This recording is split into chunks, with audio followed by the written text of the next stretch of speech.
E se é sexta, tem a Luiz Andrade, médico, psiquiatra, homeopata, no Rádio Vivo. Bom dia. Bom dia, Eduardo, Fernanda, Bom Valdir, dia. ouvintes e internautas. Alegria estarmos aqui. Hoje eu estou mais florido, enfeitado aqui. É o início do ano novo indiano. Começa na terça-feira, aliás, dia 14. E na Índia, Eduardo, é o Festival das Luzes, que tem um significado simbólico, o encerramento do ano anterior, início do novo, e tem a ver então com a sabedoria vencendo a ignorância, a luz vencendo a treva, o bem vencendo o mal. Então tem um significado simbólico de você então ver nesse momento da transição. A gente tem falado muito com os ouvintes internautas da Itatiaia a importância de usar esse período final do ano, não só para ir fechando as costuras, mas para fazer o planejamento, né? Então, salve as luzes, abaixa a ignorância. Doutor Luiz, eu não sei se é o trem que está fermentando aqui dentro, ou se é a tal da azia, mas a gente tem que ter limite para comer, principalmente quando for coisa pesada, né, doutor? E depois dos 60, tem que ter um pouco mais de educação, hein, doutor? Esse conhecimento é antigo, viu, Eduardo? Há 2.500 anos atrás, os gregos já falavam que veneno nunca é a substância, sempre é a quantidade, né? Tem substâncias que em pequena quantidade são venenosas, mas se transformadas na homeopatia, podem se transformar, então, serem transformadas em remédio. E falando um pouquinho de alimento, falando um pouco do café, eu considero, Valdir, que das grandes inovações que nós temos no café é o café sem cafeína. Ah, mas se é a cafeína que liga a gente, que turbina, como você vai falar em café sem cafeína? Porque, na verdade, o café, depois das 4 da tarde, com cafeína, ele pode atrapalhar o sono de quem tem dificuldade para dormir. Sim. Quem não tem, né, Eduardo? Tá nem aí para nada. Faz e acontece, não tem dificuldade, porque ele tem um sono naturalmente bom. Mas então, essa questão do café sem cafeína é um santo remédio para quem gosta muito de café e para não ficar, né? E tem uma coisa, Eduardo, parece meio esquisito que eu vou falar, mas os ouvintes internautas podem fazer essa observação. Depois que a gente toma uma xícara de café, a primeira urina, o primeiro xixi que a gente faz, já sai com cheiro de café. Por quê, Valdir? Porque o café, a cafeína do café, lógico, né? Ela vai e estimula suprarrenais, que são as glândulas que ficam em cima dos rins, e são essas glândulas que produzem adrenalina, noradrenalina, epinefrina, que são então as substâncias do susto, do medo, da agitação, né?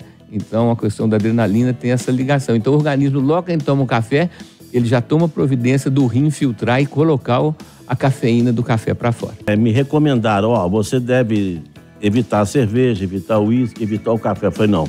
4 coisas de uma vez só, não aguento. É muita coisa, eu vou evitar, né? só o cigarro, com muita força de vontade, agora café.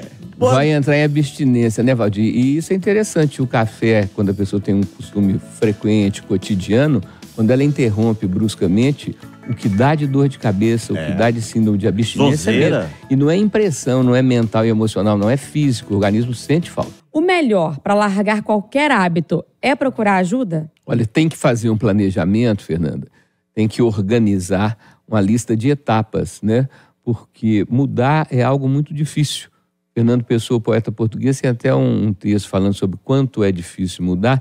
Ele fala assim, mas isto, mudar, pobres de nós humanos que trazemos a alma vestida. Isso exige uma aprendizagem profunda, aprendizagem de desaprender, né? Então, é muito mais difícil você abandonar um hábito do que você incorporar outro. Por isso que às vezes a gente usa essa troca. Que você começa a fazer outra coisa menos prejudicial, menos venenosa, e aí você faz a substituição. Mas tem um raciocínio filosófico que eu peço aos ouvintes, aos internautas para prestarem atenção, que é, você precisa, quando se quiser mudar um hábito, ou abandonar um hábito nocivo, um hábito que te faz mal, você tem que pensar que o prazer do não prazer pode ser transformado num prazer maior do que o prazer do prazer. O que quer dizer? Se você está acostumado a tomar cachaça todo dia, né?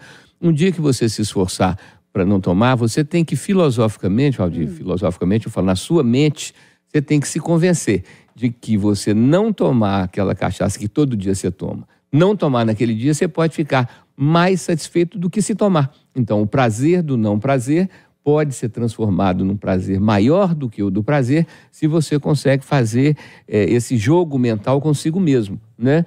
E a substituição que você falou, Fernanda, é muito importante, porque surge um vazio a partir do abandono do que você está acostumado. Então você tem que fazer a colocação de algo que seja mais saudável, que seja mais acrescentante, e sempre a atividade física Para qualquer mudança de hábito, Fernanda, a atividade física ajuda muito. Aprendi a tomar o café especial, que é um café tão cheiroso e tão aromático, e ele dispensa o uso do açúcar e até do adoçante, de tão saboroso que ele é. Claro, um cafezinho pequenininho, né? Então, o café especial, ele elimina o açúcar e o adoçante. Mas é caro, né? Ele é mais caro. Eu tenho dado sorte, eu tenho ganho. Tá bom, mas... E não dividiu de comigo. Alegria, né, Fernanda? Agora, tem um macete interessante que é o seguinte, você diluir o café, você raliar o café com a água fervendo, com a água quente, né? Não é pôr uma água fria que aí bagunça, né? Mas essa diluição, para poder você não ter necessidade do açúcar, porque aonde que a gente usa o açúcar? Em 3 situações, nas coisas amargas, nas coisas azedas e nas coisas ácidas. E se você dilui, por exemplo, eu tenho o costume de, depois do almoço, tomar uma água que antigamente chamavam de água suja de limão. Você pega um meio copo d'água, vai tomar um copão de água depois do almoço, e você pinga algumas gotas de limão, aí você prova. Se tiver forte, você põe um pouco mais de água. Se tiver fraco, você põe um pouco mais de gotas do limão. E não precisa de açúcar. Então, quando você dilui, a água é um grande diluente. Quando você dilui, tanto o amargo, quanto o ácido, quanto o azedo, ficam melhores. Então, isso daí é um grande avanço, né? E o café, ele tem essa capacidade, que é a capacidade de inundar o ar, né, Valdir? Ele tem o cheiro do café, a gente sente de longe. Inclusive, é um dos testes que a gente faz na Covid, para ver se o olfato foi prejudicado ou não, é colocar, com a pessoa de olho fechado, você coloca um pouquinho de café num lugar, dá para ela cheirar. Se ela não consegue sentir o cheiro do café, é porque a Covid abalou a capacidade dela de olfato. Agora tem essa questão, né, do café ter o lado do vício e de mexer com o sono ou não mexer. Isso é muito particular, né, doutor? Não, que mexe com o sono, mexe. Algumas pessoas são isentas, são protegidas e a cafeína não interfere. Agora, a dependência, ela vem justamente, o café, como outras coisas, são compostos de várias substâncias. Mas o que provoca dependência no café é a cafeína, que é parente da nicotina, que é parente da cocaína, que é parente das substâncias estimulantes do sistema nervoso central. Então, ela, usada de uma maneira sábia, é acrescentante, né? E o café sem cafeína pode ser usado como uma forma de você se relacionar com o café sem ter essa tendência a ficar mais agitado, porque é uma agitaçãozinha, Fernanda, vamos dizer assim, mas que com o cumulativo, feito o Valdir falou, tomei 3, depois toma mais um, depois toma mais um, você fica com um tipo de vivência que é uma vivência de agitação interna que gera ansiedade, seguramente. Antônio Fagundes surpreendeu os fãs e admiradores no início dessa semana ao estrelar um vídeo de humor do grupo Portas dos Fundos sobre a campanha Novembro Azul de prevenção ao câncer de próstata. No sketch ali, ele traz números sobre a incidência, né, desse tipo de câncer no Brasil e questiona os homens. Quando é que você vai liberar o seu... né? A palavra eu não posso dizer por aqui, né, Adu? E aí ele vai falando de uma forma bem direta, de uma forma bem popular, usando as palavras que as pessoas utilizam no dia a dia para falar sobre o câncer de próstata e a prevenção. Concorda com ele, doutora Luísio Andrade? Concordo numa parte, na outra nem tanto, porque concordo com a importância da prevenção, concordo com a importância da atenção, porém hoje não é necessário mais o toque retal. A não ser em lugar que não tem ultrassom, a não ser numa situação que se você for fazer o ultrassom pelo SUS vai demorar 6, 7 meses, aí não, aí faço o toque retal. Mas o toque retal, Eduardo, é o dedo que penetra o ânus e onde é o dedo médio, é o dedo maior, para poder ele palpar, vamos dizer aí, a cara da próstata. Então você vê a textura dela, você vê o tamanho dela, vê se ela está com algum tipo de nódulo, né? E o ultrassom, Eduardo, ele além de enxergar a cara da próstata, ele mede o peso da próstata, o tamanho da próstata, o aspecto da próstata. Então, o PSA, que é o exame de sangue, junto com o ultrassom, faz a prevenção muito mais amplamente do que só o toque retal. E tem alguns cânceres que a gente chama de hiperplasia, tá, gente? Não começa com câncer, começa com crescimento da próstata. Tem alguns casos que não tem aumento do PSA. PSA é um antígeno prostático específico. Então, quando ele está alto, é sinal de que está havendo alguma confusão com a próstata. Mas como tem casos que não sobe o PSA, você tem que fazer ultrassom também.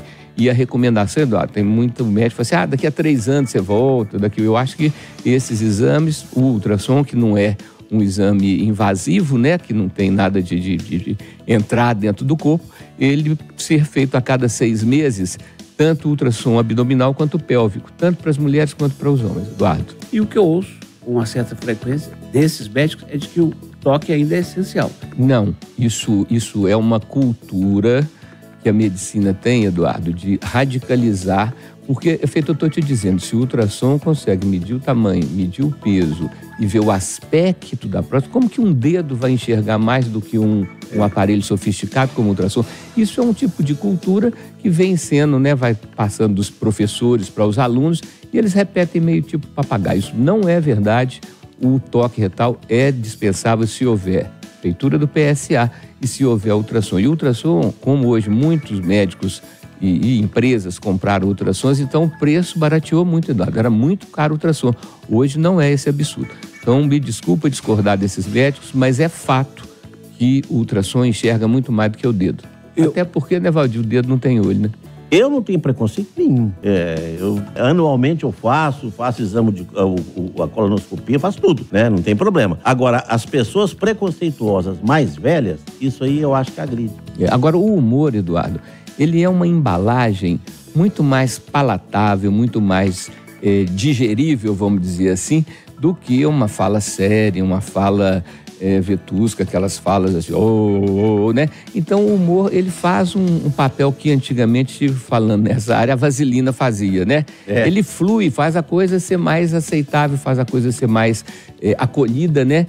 E realmente, Eduardo, a gente tem uma tendência, ao ouvir algo que a gente não está acostumado, a gente tem uma resistência.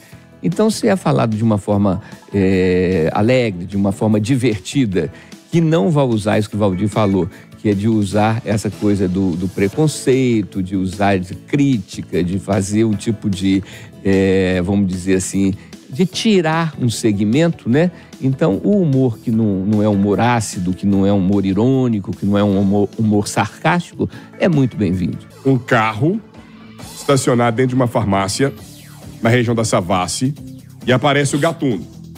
Aí o gatuno chega, como quem não quer nada, ajoelha ali embaixo do carro, primeiro vai dando pedrada na janela, depois com o braço ele termina e retira o que do veículo, Eduardo? Um fuzil, calibre 5.56. Meu Deus. Assim que ele retira esse fuzil, ele já coloca por baixo da camisa ali e sai saindo. Por que esse fuzil tá ali? É uma viatura descaracterizada da Polícia Civil de Pouso Alegre. Não. Que estava estacionado ali, viu, meteu o braço ali e pegou o fuzil. Meu filho, um aparato, policiais do OESP, militares do 22º Batalhão, porque o homem foi identificado, é do aglomerado da Serra, da Vila Nossa Senhora de Fátima, e começou, polícia para tudo quanto é lado, procurando, cadê esse fuzil, cadê esse fuzil? O fuzil apareceu. Como que apareceu? O gatuno procurou um advogado, foi até o pessoal do GEPA 7, 22º Batalhão, ele falou assim, olha, o fuzil tá num local, pode ir lá buscar que o fuzil vai estar lá. Mas cadê o camarada? Não, é meu cliente, a gente não tô autorizado a identificá-lo e tal. No fim das contas, o gatuno, ele foi identificado, tem a lata dele, tem o vídeo dele, tá tudo circulando. Até agora, o cara foi identificado. É do aglomerado da Serra. A gente sabe que é o aglomerado mais importante de Minas Gerais, né? São 7 vilas, milhares de habitantes. Imagina a repercussão, polícia civil entrando na favela, polícia militar entrando na favela, os traficantes falando, bem, some com esse cara daqui. Mais um exemplo da importância do controle social. Controle social quer dizer, a coletividade toma para si a função não da polícia, mas de polícia. Né, Oswaldo? A diferença é grande. Essa função do policiar, né, de estar de olho, de estar atento, até, eu brinco de falar, Eduardo, eu falo assim, ó, até para você fazer um trem errado, você tem que fazer bem feito. Até para exagerar tem dose, não é um trem assim, né? E a gente está vendo aí isso, porque o crime organizado, qualquer coisa organizada, Oswaldo, é melhor do que uma coisa desorganizada. Então pode ser uma coisa ruim, mas se for organizada, né, já tem algum critério. Não é aquele... Traz um impacto menor. Não é a história lá do talião, que olho por olho, dente por dente. Então tem um critério, já é uma certa sofisticação. E isso daí, obviamente, torna-se menos perigoso por um lado, tá certo, Valdir? E mais perigoso por outro. Doutor, fica difícil, né, de querer ser completamente honesto e dentro dos parâmetros legais, né? Quando você vê tudo em volta, parece que está desmoronando, é difícil você ser o único a se manter de pé.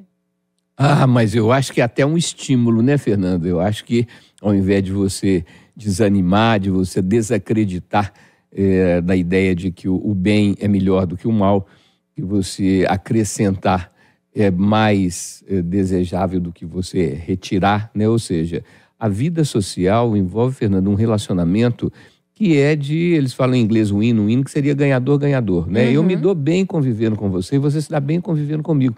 Isso é uma retroalimentação, isso é um tipo de ajuda mútua que faz com que a vida tenha mais sentido, porque a sensação de solidão, Valdir, a sensação de o famoso bloco do eu sozinho, é uma coisa que amarga o coração da pessoa e que deprime a cabeça dela, deprime a parte mental dela, porque quando você está em coletividade, quando você tem amigos, quando você tem familiares, você se sente muito mais forte, né, Fernanda? E o ser humano é um animal de bando, nós somos gregários, nós precisamos disso. E hoje a gente tem tido uma dificuldade muito grande com relação à questão da espontaneidade, né?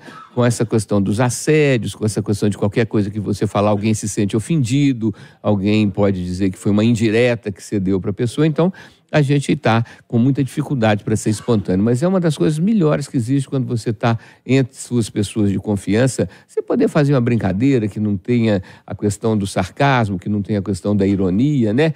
Rir de coisa boba. E rir, sem dúvida nenhuma, Valdir, que é um dos grandes remédios para o fígado, desopila o fígado, dá um tipo de leveza que vem do humor, vem da brincadeira. Agora, o funcionamento coletivo, Fernanda, hoje você tem tantas pessoas, eu acho que esse é um grande problema, Valdir, de a gente não ter não é um controle de natalidade, mas um planejamento familiar. Hoje, pelas próprias dificuldades, as famílias com menos condição não estão tendo como tinham 10, 15 filhos, mas ainda assim tem gente demais. Tem muita população por metro quadrado, é muito grande. Então, isso nos estudos feitos científicos entre ratos, mesmo mantendo, até mandei esse artigo para o Eduardo um tempo atrás e acabou que nós dois perdemos. Eles fizeram estudos com uma quantidade de rato, uma população grande, Fernanda, tendo água, tendo comida, tendo tudo. Mas só de ser uma população grande, no mesmo espaço físico, por centímetro quadrado, vamos dizer assim, no caso dos ratos, eles tinham distúrbios mentais e emocionais. Tinha um desarranjo nos relacionamentos. Por quê? Aglomeração. E o próprio termo, né, quando se fala no aglomerado, essa palavra não é à toa, não é do nada, né? É porque é um ajuntamento muito grande de muita gente num espaço pequeno. Então, isso gera tanto a questão dos abusos sexuais domésticos, né? Porque é uma família onde todo mundo tem que dormir na mesma cama ou no mesmo cômodo, acaba que o nosso lado instintivo, o nosso lado mais, vamos dizer assim, mais automático, deflagra. Então, o planejamento familiar, a organização dos espaços urbanos é fundamental. A maioria de nós, infelizmente, mora muito mal, porque mora em lugares que não têm condições de salubridade adequadas e com uma quantidade de gente maior do que seria o desejável, do que seria o ideal. Remédio sem prescrição é um perigo, doutor, mesmo na Black Friday, doutor? As estatísticas mostram, Eduardo, que nós brasileiros somos grandes consumidores de medicamentos sem a prescrição. E é lógico que se não tem uma receita médica, fica muito mais fácil para você conseguir o remédio sem depender de um médico, da boa vontade dele ou do bom humor dele. Então, do ponto de vista prático, eu acho que as pesquisas, Fernanda, ajudam muito a gente a ter a percepção da nossa realidade, né? Nós temos o que está visível, temos o que está debaixo dos panos, temos o invisível aí, mas que a gente sabe que existe. Então, Eduardo, a primeira coisa é lamentar, né? A gente, puxa vida, né? Que lamentável. E a segunda coisa é pensar na redução de danos. A redução de danos quer dizer que entre o real e o ideal tem o possível. Então, desestimular essas pessoas a fazer o uso de remédio continuamente. Né, Valdir? Pelo menos que se tome de vez em quando, seja um remédio para dor, seja um remédio para o sono, mas que não se permita fazer uso continuado de substâncias sem prescrição, porque, feito a gente falou, toda faca tem dois legumes, não tem moeda de um lado só e tem, nos remédios, sempre tem um senão. Se não for no curto prazo, vai ser no médio ou no longo prazo. Então, não vê nisso uma coisa boba, uma coisa normal, porque todo mundo faz, eu também vou fazer. Tem que ter o cuidado, tem que ter o critério e tem que ter, a gente estava falando da mudança de hábitos, né, Fernanda, da dificuldade para a gente mudar. Enquanto você ainda não está dependente, viciado numa coisa, é a hora de você ir controlando, porque depois que viciou, aí, Valdir, é uma dificuldade enorme, né? Então, pensa bem, tá, gente? Pensa, conta de 1 até 10, né? Tome a menor dose possível e depois você faz o movimento, que seja um movimento de buscar um médico para ver se realmente aquele é o melhor remédio. Porque às vezes acontece isso, um remédio muito melhor do que o que você está tomando e na medida que você não tem essa informação, você vai tomando uma substância que não vai te ajudar de uma forma verdadeira, de uma forma profunda, de uma forma duradoura. Obrigado ao psiquiatra e homeopata Luiz Andrade, que, se Deus permitir, volta sexta que vem, 10 da manhã. Ô, Valdir, vamos fechar a prosa aqui. Se não tiver cerveja na Black Friday, ela fica fraca. Vamos combinar? Fica. Agora, essa procura de bebida alcoólica e remédio sem prescrição, eu me lembro da época mais jovem, quando você tinha menos controle com a bebida. E tomavam uns uísque ruins, né? Do Paraguai. Falsificado? Não tinha dinheiro. Mas aí você comprava a bebida alcoólica, isso era de praxe. E o remédio para ressaca. Sem receita. Sem receita. Tinha um monte de remédio para ressaca, até hoje tem, né? O mais popular é o engolve. E no dia seguinte é o boldo do quintal lá de casa. Bené. Agora, é uma combinação interessante. Não se fala qual remédio sem prescrição que estão querendo comprar, né? Até para não incentivar, né, Valdir? Ô, Valdir, ele tá esquisito, não tá? Tá esquisito. A turma tá, hein? O povo tá bebendo muito, né? Tá. O impressionante, Valdir, como é que o povo... Nós pioramos quando achávamos que iríamos melhorar depois da pandemia, isso? Eu acho que a pandemia é que causou isso tudo aí. A questão de ficar em casa, ficar isolado. De repente, o pessoal descobriu que o boteco é uma grande praça de lazer, né? E né? É, né? Tá bom. Um abraço pro senhor e até qualquer dia desse. Falou, Eduardo. Um abraço, doutora Luiz Viegas. Obrigada. O Valdir Barbosa é o nosso agro aqui. Ele tá falando que o boteco é o quê, Valdir? Uma praça de lazer. Nós vamos falar sobre isso daqui a uns minutinhos. Vamos ter um intervalo, noticiário. O temático está fazendo mais uma festa, mais uma reunião de amigos da manhã, Viegas. Aqui, ó. Quando você for tomar, você lembrar do temático. Veio aí o aniversário do temático. 25 anos. Parece que foi ontem que o Bené fundou lá. Amanhã, a partir de 1 da tarde até 6 da tarde. Lá na Santa Teresa. Ali é a tradição. Chopp, impressionante. caipe, galinhada e petisco. Opa! E eu divulgo com a maior alegria, porque eu acho que esta é a hora de ter festa na rua. Festa de boteco. De 1 da tarde às 6 da tarde. Todo mundo é feliz, ninguém é incomodado. Eu volto já!